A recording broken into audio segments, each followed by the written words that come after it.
What happens when a simple glass of water exposes the hidden bias of a seasoned flight attendant, and the passengers she dismissed turn out to own the entire airline? One decision, one quiet moment of discrimination, ignites a reckoning at 35,000 feet that no one on board will forget. This isn't just a story about service, it's about judgment, dignity, and redemption. Globe showing Europe Africa sparkles. Tell us, where are you watching from? Drop your city in the comments, hit like, share the video, and don't forget to subscribe and ring the bell for more stories that reveal the truth behind the silence. Part 1, A glass denied. The quiet hum of luxury filled the cabin of Flight 908, a red-eye from New York to San Francisco. White linens, polished glasses, and the subtle scent of citrus oil lingered in first class, where the elite nestled into their wide leather seats, expecting flawless service. Among the crew was Monica Reeves, a senior flight attendant whose crisp uniform and sharp posture spoke of experience, and a sense of hierarchy she never questioned. As Monica moved down the aisle with the ease of habit, her eyes instinctively assessed the passengers. Celebrities, CEOs, and power brokers, faces she had been trained to prioritize. She smiled at a tech billionaire with a distinctive chin, offered a warm greeting to a senator's aide, and leaned in kindly to a well-dressed couple she recognized from morning news. But when her gaze landed on an elderly pair seated quietly in the rear of the first-class section, her demeanor shifted. Thomas and Elise Barrett didn't wear flashy watches or designer sunglasses. Thomas wore a charcoal cardigan over a crisp white shirt. Elise's silver hair was pulled into a neat bun. They held hands, spoke in low tones, and looked out the window with quiet appreciation rather than performance. Their presence didn't scream wealth, it whispered dignity. When Thomas politely raised his hand and asked for a simple glass of water, Monica didn't break stride. She paused just long enough to offer a tight-lipped smile and said, "We're currently out of water, sir. I'll return shortly," before walking away without another glance. The truth was simple, Monica had made a decision. One she wasn't even aware of making. In her mind, Thomas and Elise didn't fit the profile. They didn't command urgency. And so, their request, humble, reasonable, and entirely valid, was brushed aside as less than pressing. Nearby, Rachel Ng, a junior crew member barely a year into service, quietly observed. She had seen Monica glide from seat to seat with precision. But when Thomas was dismissed, Rachel felt something inside her hesitate. She looked at the couple again, registering their grace and patience, and the way Thomas simply nodded and turned back to Elise, making no fuss. The water hadn't been denied because it wasn't available. It had been denied because Monica believed, perhaps unconsciously, that some people deserved more than others. And in that single act, what should have been a routine service moment became something else, a crack in the illusion of fairness. What Monica Reeves didn't yet realize was that the couple she had deemed unremarkable carried far more weight than anyone else on the plane. And the consequences of her casual dismissal were already beginning to move quietly, beneath the surface of the flight. Part 2, The silent shift. As Flight 908 soared westward beneath a canvas of stars, the hum of the engines masked a shift unfolding within the cabin. The incident with the water might have seemed trivial to most. Hardly worth a second thought. But to Rachel Ng, who stood discreetly near the service galley, the moment hung heavier than any turbulence. She couldn't shake the image of Thomas Barrett, his calm demeanor, his polite tone, and the quiet way he accepted Monica's dismissal. No protest, no scene. But his eyes had said enough. Eyes like his didn't expect much from the world, not because they lacked dignity, but because they'd lived long enough to know how often dignity was overlooked.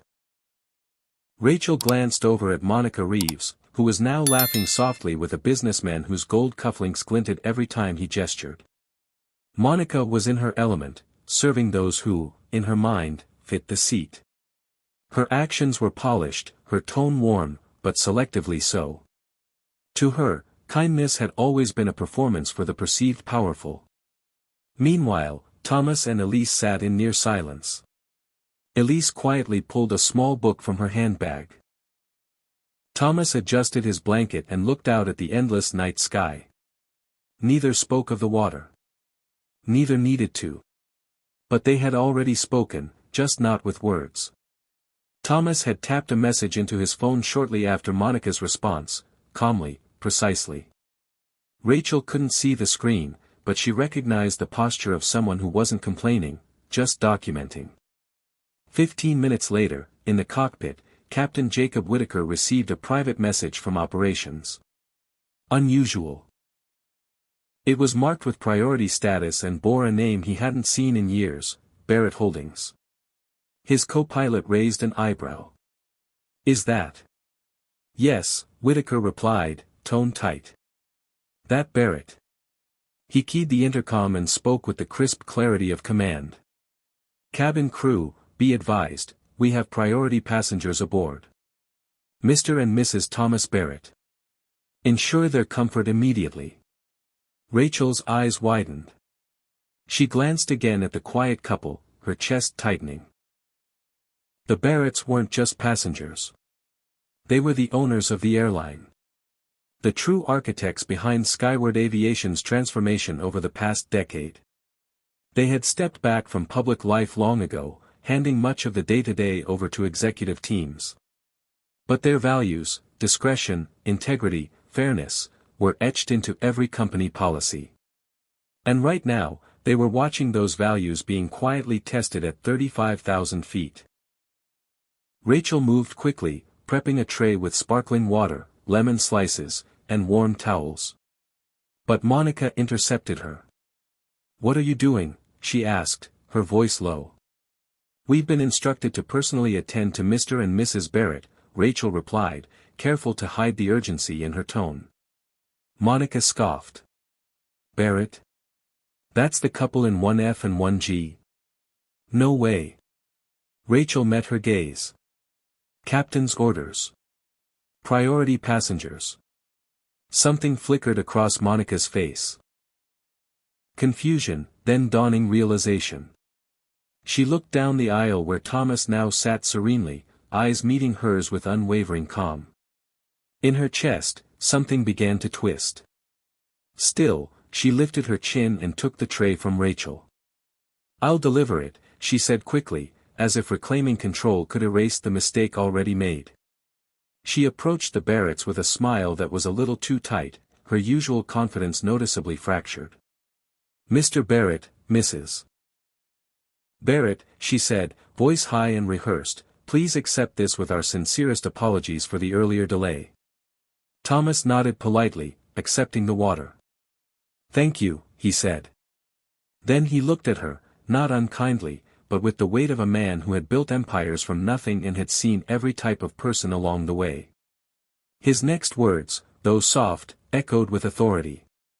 "I'm curious, Ms. Reeves. Why did every other first-class passenger receive water promptly, but we did not?" Monica froze. There was no easy answer. No script. No manual that could explain away the truth he was highlighting. She stammered for a moment, grasping for justification. "It must have been a timing issue, sir, there was a lot happening during boarding."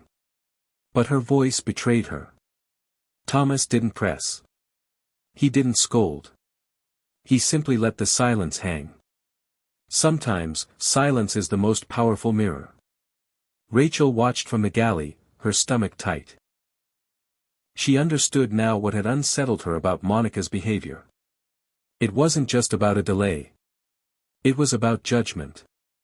The kind that runs quietly beneath polite society, the assumptions we make in an instant that can echo for miles. And now, with the owners watching from the very back row of privilege, the consequences had just begun to unfold.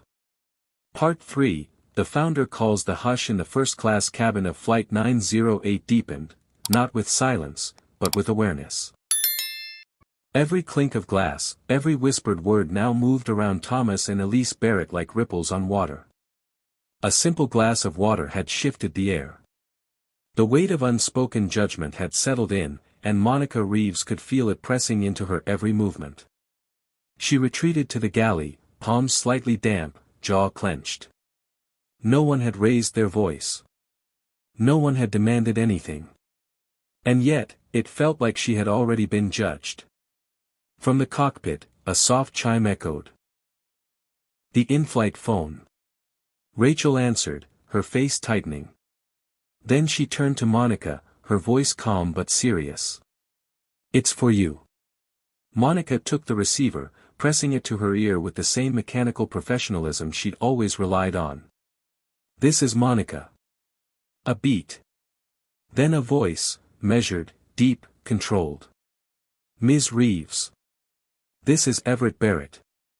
The name landed like thunder behind her eyes. Founder of Barrett Holdings. Thomas's father. The man who had spent a lifetime building a company on service, integrity, and discretion. A man who had now been drawn out of silence, not by scandal, but by principle. Monica's throat tightened. "Yes, sir. I've just spoken to the captain," Everett continued.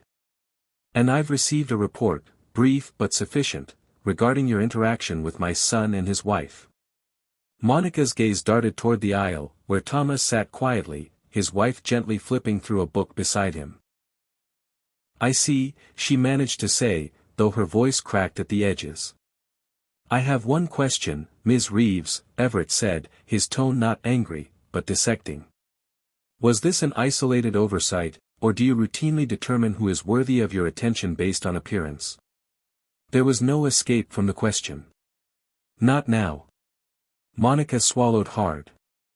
"It wasn't my intention to, but it was your decision," Everett interrupted, not unkindly, but with steel beneath the words. "And now, Ms. Reeves, your future with this company rests not on your apologies, but on whether you can accept that. Truthfully." Silence filled the galley as Monica's mind reeled. Her years of service. Her perfect evaluations. Her awards for efficiency. None of it shielded her now. Not from this. "I understand," she finally said, the words barely audible. Everett exhaled. "You'll be escorted off duty upon landing. But if you choose to remain with Barrett Aviation, it will require retraining, reflection, and a very different approach to what service means." The line clicked. The call was over. But the fallout had only just begun. Back in the cabin, Rachel Ing stood still as Monica returned to the front of the plane. Her face was blank, but her steps had lost their usual sharpness. She whispered something to the lead attendant, who gave her a curt nod and took over her remaining duties. Monica disappeared behind the curtain, not banished, but removed. It was a subtle yet final shift. And the passengers noticed. Conversations quieted. Eyes darted. There was no announcement, no spectacle. Just the collective understanding that something had happened, and the unspoken agreement that it had been deserved. In the rear of first class, Thomas took a slow sip of water. Elise reached for his hand and gave it a light squeeze. He returned it with a faint smile. They had said almost nothing for the entire flight, and yet they had spoken louder than any complaint ever could. Not with authority. But with restraint. Not with indignation. But with dignity. Near the end of the flight, Rachel approached the couple with a fresh towel and a soft smile. "Is there anything else I can get you, Mr. and Mrs. Barrett?" Thomas looked up, eyes kind. "No, thank you. You've been wonderful." Rachel nodded, then hesitated. "If I may, sir. I just wanted to say, I saw what happened. And I've learned something today I'll never forget." Thomas tilted his head. "And what's that?" Rachel met his gaze with quiet conviction. "That silence doesn't always mean acceptance. And dignity doesn't need to raise its voice." Elise smiled. "Well said," she whispered. As the plane began its descent into San Francisco, the usual bustle resumed. Laptops closed. Seat backs raised. But the mood in first class was unmistakably altered. When the aircraft finally touched down and began taxiing toward the gate, a discreet security officer in a dark navy uniform entered the cabin and stood near the front, a silent escort. Rachel watched as Monica stepped out from behind the curtain, now changed into civilian clothes, her flight bag slung over her shoulder. She didn't look at the passengers. She didn't speak. She simply walked off the aircraft without protest, her career suspended somewhere between judgment and redemption. Back in the cockpit, Captain Whitaker entered one final note in the flight log: priority passenger experience reviewed and escalated. Compliance with Founder Directive. Follow-up required. Sometimes, the most defining conversations don't come through yelling.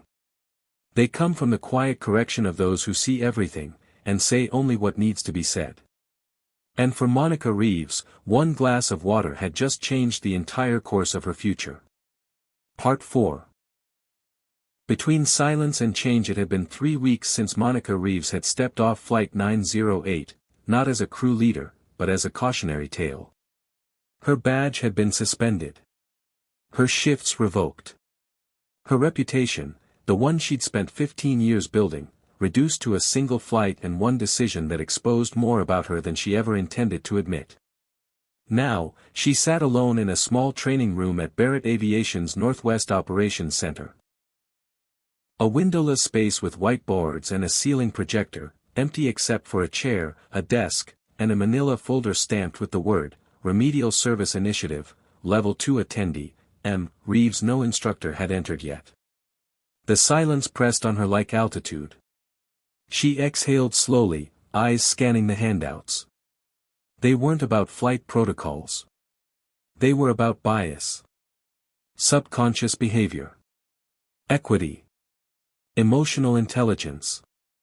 This wasn't training, it was a mirror. And she had no choice but to look.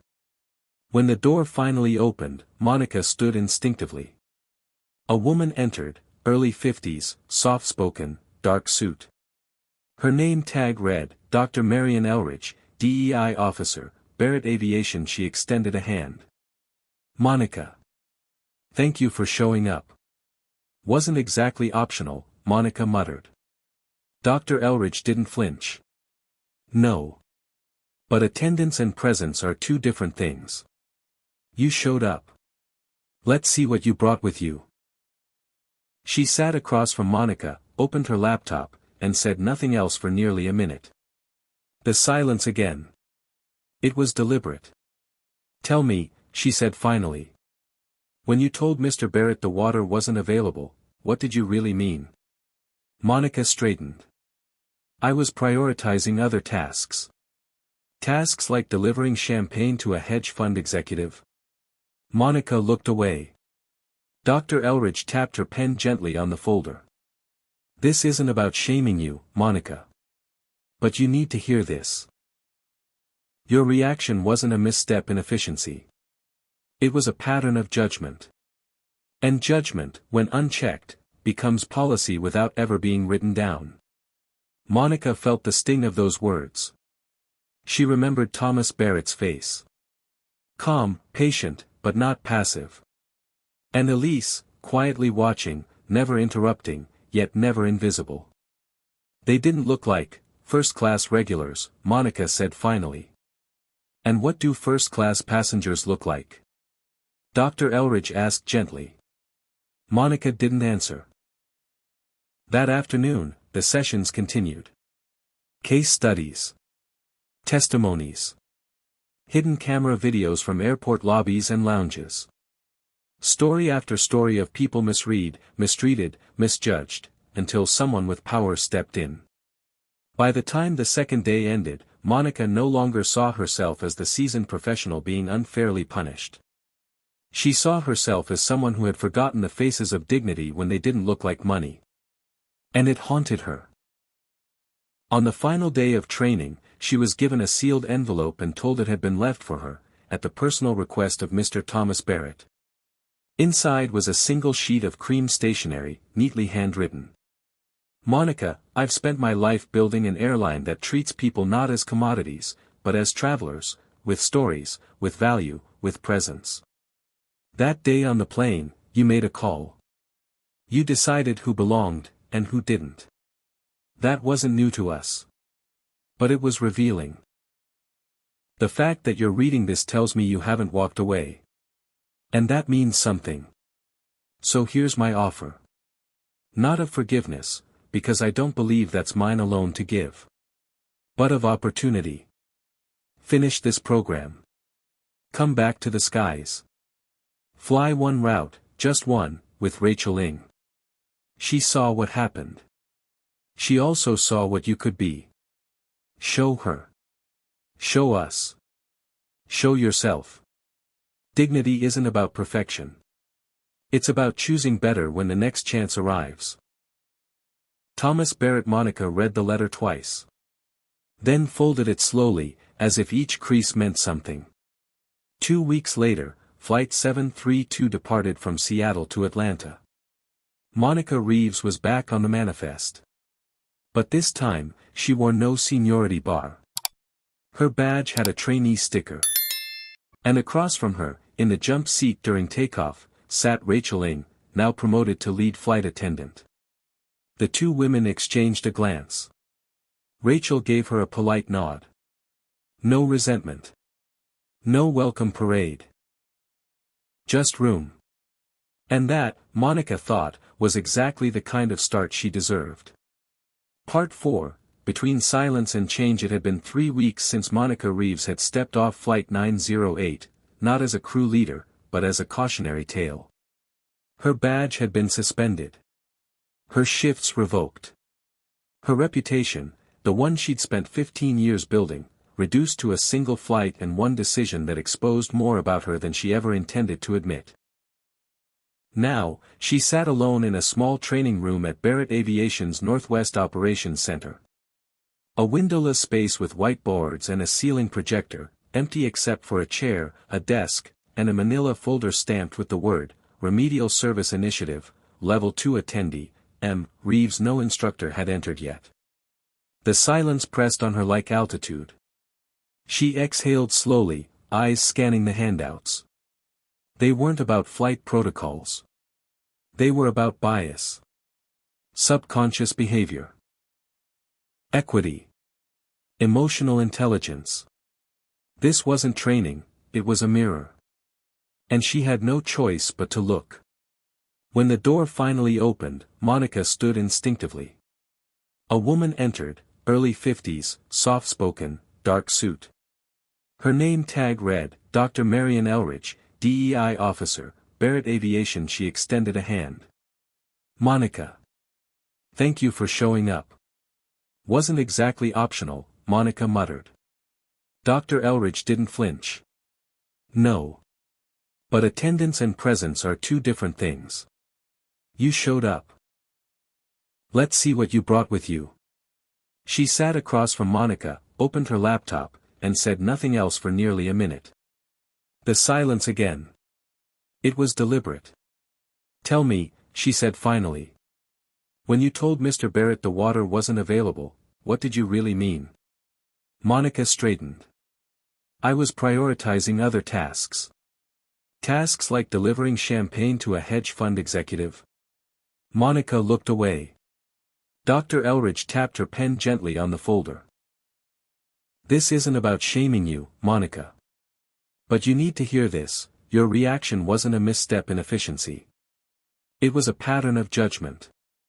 And judgment, when unchecked, becomes policy without ever being written down. Monica felt the sting of those words. She remembered Thomas Barrett's face. Calm, patient, but not passive. And Elise, quietly watching, never interrupting, yet never invisible. They didn't look like first-class regulars, Monica said finally. And what do first-class passengers look like? Dr. Elridge asked gently. Monica didn't answer. That afternoon, the sessions continued. Case studies. Testimonies. Hidden camera videos from airport lobbies and lounges. Story after story of people misread, mistreated, misjudged, until someone with power stepped in. By the time the second day ended, Monica no longer saw herself as the seasoned professional being unfairly punished. She saw herself as someone who had forgotten the faces of dignity when they didn't look like money. And it haunted her. On the final day of training, she was given a sealed envelope and told it had been left for her, at the personal request of Mr. Thomas Barrett. Inside was a single sheet of cream stationery, neatly handwritten. Monica, I've spent my life building an airline that treats people not as commodities, but as travelers, with stories, with value, with presence. That day on the plane, you made a call. You decided who belonged, and who didn't. That wasn't new to us. But it was revealing. The fact that you're reading this tells me you haven't walked away. And that means something. So here's my offer. Not of forgiveness. Because I don't believe that's mine alone to give. But of opportunity. Finish this program. Come back to the skies. Fly one route, just one, with Rachel Ing. She saw what happened. She also saw what you could be. Show her. Show us. Show yourself. Dignity isn't about perfection. It's about choosing better when the next chance arrives. Thomas Barrett. Monica read the letter twice. Then folded it slowly, as if each crease meant something. 2 weeks later, Flight 732 departed from Seattle to Atlanta. Monica Reeves was back on the manifest. But this time, she wore no seniority bar. Her badge had a trainee sticker. And across from her, in the jump seat during takeoff, sat Rachel Ing, now promoted to lead flight attendant. The two women exchanged a glance. Rachel gave her a polite nod. No resentment. No welcome parade. Just room. And that, Monica thought, was exactly the kind of start she deserved. Part 5. A choice in the aisle. Flight 732 was halfway to Atlanta when the test came, not from turbulence or procedure, but from something subtler, more human. Monica Reeves, now back in uniform, worked the rear section of first class. No more senior stripes. No clipped authority. Just presence, one flight, one chance, as Thomas Barrett had written. Across the aisle, Rachel Ing moved with quiet confidence, checking passenger requests and offering light conversation. Monica admired her. Respected her. Even envied her grace under pressure. But today, she wasn't here to observe. She was here to act. It happened somewhere between coffee service and dessert.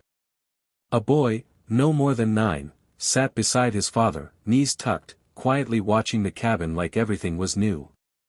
He wore a tiny blazer, hair neatly parted, and clutched a digital drawing tablet in his lap. Across the row, a woman with a silk scarf and pearl earrings gave a loud sigh. She had been grumbling since boarding. About the meal selection, the seat width, the boarding group names. Now, she leaned toward Rachel as the young boy sketched a spaceship on his screen. "Excuse me," the woman said sharply, "are children even allowed up here? It's distracting."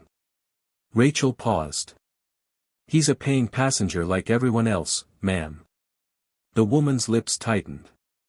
"I'm just saying, some of us work hard for these seats. It's not a daycare." The father, who had heard every word, looked up slowly. His eyes met the woman's, then Rachel's, then dropped again to his son, his expression unreadable. Rachel gave a neutral nod and moved on. But Monica had seen enough. She excused herself from the galley, crossed the aisle, and crouched beside the boy's seat. "Hey there," she said softly. "That's a cool spaceship. Is it headed to Mars?" The boy lit up. "Mars and Saturn. It folds into both." Monica grinned. "Now that's advanced engineering." The father looked at her, hesitant. "Just wanted to say," Monica added gently, "we're really glad you're both flying with us today." He blinked. Then nodded once, slowly, as if weighing something heavier than politeness. 10 minutes later, Monica returned to the galley, where Rachel was checking her tablet. She looked up, then paused. "You saw that too?" Rachel asked. Monica nodded. Rachel leaned against the galley wall. I didn't want to escalate it mid-flight. But it hit wrong. It hit exactly how it sounded, Monica replied. It was prejudice wrapped in entitlement. Rachel studied her. You handled it well. I didn't do much. Rachel closed her tablet. You acknowledged it. That's more than most. Monica exhaled. A year ago, she might have ignored it. She might have made that same woman more comfortable than the father and son, without thinking twice. But now, she saw it all. The quiet injustices. The whispered exclusions. The small, cutting moments that decide whether someone feels seen or dismissed. And this time, she had chosen better. As the cabin darkened for descent, Monica made one last round through the rows. When she reached the boy's seat, he handed her the tablet for just a moment. A new sketch had appeared. A tall spaceship labeled 732. At the helm stood a woman in a flight attendant's uniform, smiling beneath a starry sky. Monica swallowed hard. That's you, he said. She smiled. Thank you, Captain. Back at the gate, passengers disembarked into the Atlanta evening. The woman with pearls exited without a word. The boy waved goodbye. And Rachel and Monica remained by the aircraft door as the last passenger left. Then, as the cabin lights dimmed and the maintenance crew stepped aboard, Rachel turned. I'd fly with you again, she said. Monica looked up, her voice quieter than usual. I'd like to. Rachel extended a hand. One flight had become something more. Not forgiveness, not perfection, just proof. That change is possible. That dignity can be learned. And that everyone, even Monica Reeves, could choose better when the next aisle presented itself. Part 6, full circle. 2 months had passed since Monica Reeves rejoined the skies. The probation period was behind her. The trainee badge was gone. But the humility remained, a quiet presence tucked into every word she spoke, every action she took. She wasn't the same woman who once walked aircraft aisles in quiet judgment. That version of Monica had been grounded somewhere over the Pacific. Now, she stood backstage at the Barrett Aviation Annual Leadership Forum, held in a gleaming conference hall in Dallas. She had been invited, not to serve, but to speak. The email had arrived unexpectedly. Dear Monica, as part of our renewed initiative on equity and service integrity, we are inviting you to join a panel titled, The Second Look. Learning from mistakes in real time. We believe your journey speaks volumes. We hope you'll share it. Me, Office of Thomas Barrett *. Her first instinct had been to decline. She didn't like public speaking. And she certainly didn't want to relive the flight that nearly ended her career. But then she remembered the boy with the drawing. The father who didn't need an apology, only acknowledgement. Rachel's quiet approval. And Thomas Barrett's letter. So now here she was, gripping a note card in one hand, standing behind the curtain as a moderator introduced the panelists. And finally, joining us from our long-haul international team, a flight attendant whose story has quietly reshaped how we think about perception, policy, and personal growth, Monica Reeves. The applause felt surreal. She walked out slowly, heart thudding, heels suddenly unfamiliar. 3 other panelists flanked her. One from HR, one from the diversity office, and a pilot who'd spoken earlier about mental wellness in the cockpit. When it was her turn to speak, she didn't read from the card. She folded it and tucked it into her pocket. I used to think that service meant control, Monica began. Managing time. Managing people. Staying composed, no matter what. But what I learned, what I was forced to learn, is that true service isn't about control. It's about connection. The audience stilled. I made a decision once, she continued, voice steady, to ignore a passenger. I dismissed his request not because of his words, but because of how I had prejudged him. He didn't look like the others in first class. He didn't read as important. So I didn't treat him as if he mattered. She paused. And he was the owner of the airline. A ripple moved through the crowd. But that's not the part that matters most, Monica said. What mattered is that he didn't ask for revenge. He didn't make a scene. He gave me a mirror. And asked if I had the courage to look. The hall was silent. I'm here because I chose to look. And what I saw changed me. When she sat down, she didn't need applause to know the message had landed. Later that afternoon, Monica stood near the buffet table in the lounge area, sipping a cup of tea when a familiar voice said behind her, "That was braver than I expected." She turned. Standing there, with his signature quiet grace, was Thomas Barrett. Monica straightened. "Mr. Barrett." He smiled. "Thomas, please. We've shared a flight and a failure. First names seem fair." She exhaled a breath she hadn't realized she was holding. "I meant what I said," she replied. "I wish I'd said it sooner. You said it when it mattered." A pause. "You know," he added, "a few board members thought it was a risk putting you on the panel." "I'm sure it was. But I told them the biggest risk," he said, "is not giving people room to grow. You proved why." Monica's voice softened. "You didn't have to give me a second chance." Thomas looked around at the crowd, executives, new hires, old veterans of the sky. "No one's obligated to offer grace," he said. "But we're all better off when someone does." He turned to leave but paused. "My father watched the broadcast," he said over his shoulder. Monica blinked. "Mr. Everett?" Thomas nodded. He said, "She didn't just learn a lesson. She became one." And then he was gone.